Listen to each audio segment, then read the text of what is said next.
The rest of the news Wednesday. It's the 4th of July and the hottest one ever in much of America.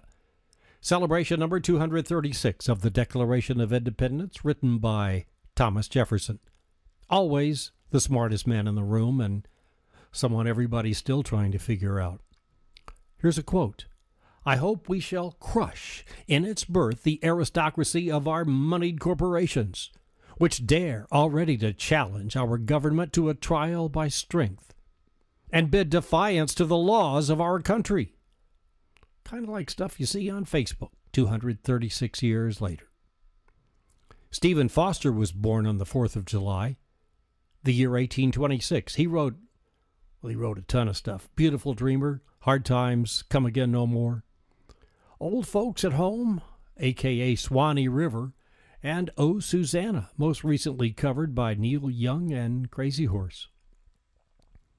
Andy Griffith spent 7 decades of his life in movies and on TV as Matlock. That was his favorite role. That was on NBC and later ABC. And, of course, he was Sheriff of Mayberry on CBS from 1960 to 68, where on the set he would sometimes say to Opie, "Now pay attention, Ronnie."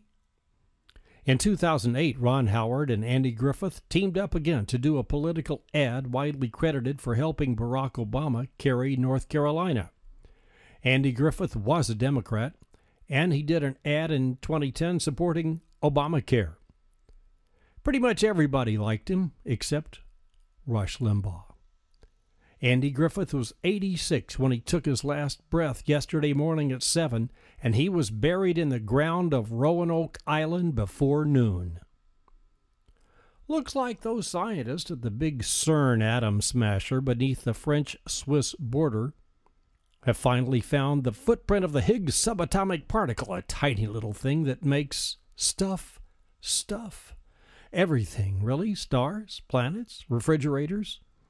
Particles just wouldn't come together to create mass without this little Higgs boson. Physicists have been searching for it for over 40 years, ever since Peter Higgs proposed its existence mathematically way back in the 60s. Well, he's 83 now and enjoying his champagne this week. One more interesting science story today. Researchers at the University of Iowa have discovered direct portals between the Earth and the Sun.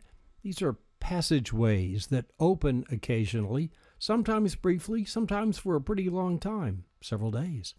What happens is the two magnetic fields connect, they hook up, and the sun's energy literally rains down upon us.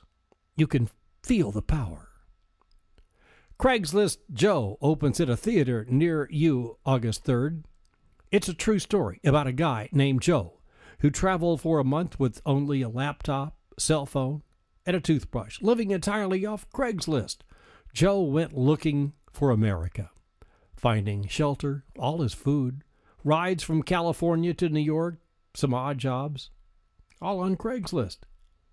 Maybe Joe even got lucky. We'll just have to wait and see. Thanks for listening to the rest of the news. Have a great 4th, and see ya tomorrow. This is Dan Earhart.